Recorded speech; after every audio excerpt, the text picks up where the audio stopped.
de l'analyse, c'est maintenant que ça fait 1 an, nous pouvons analyser les données sociales qui ont été prises pour tenter de contrôler les maladies.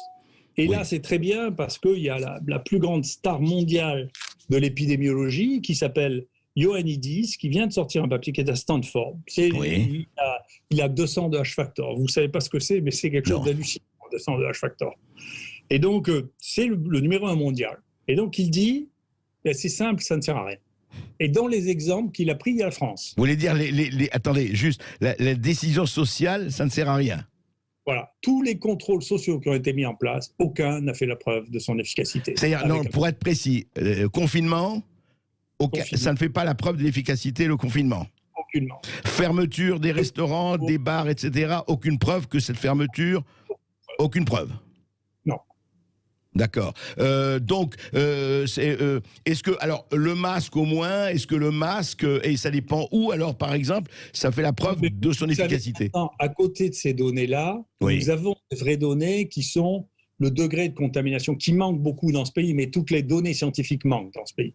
Ce qui manque beaucoup dans ce pays, c'est quels sont les degrés de contamination. Il y a quelques travaux préliminaires mais que j'ai vu passer, mais qui ne sont pas publiés, mais qu'on a vus dans les autres pays, c'est qui est contaminé. 50% des gens qui sont contaminés en famille. Donc la première, et vous regardez en France, c'est très clair, la première période de confinement est juste avant l'explosion du nombre de cas. Pourquoi ? C'est parce que vous avez mis toutes les familles ensemble avec des gens qui étaient positifs et des gens qui étaient négatifs sans les tester. Je vous rappelle que la France est un des derniers pays à avoir mis en place les tests.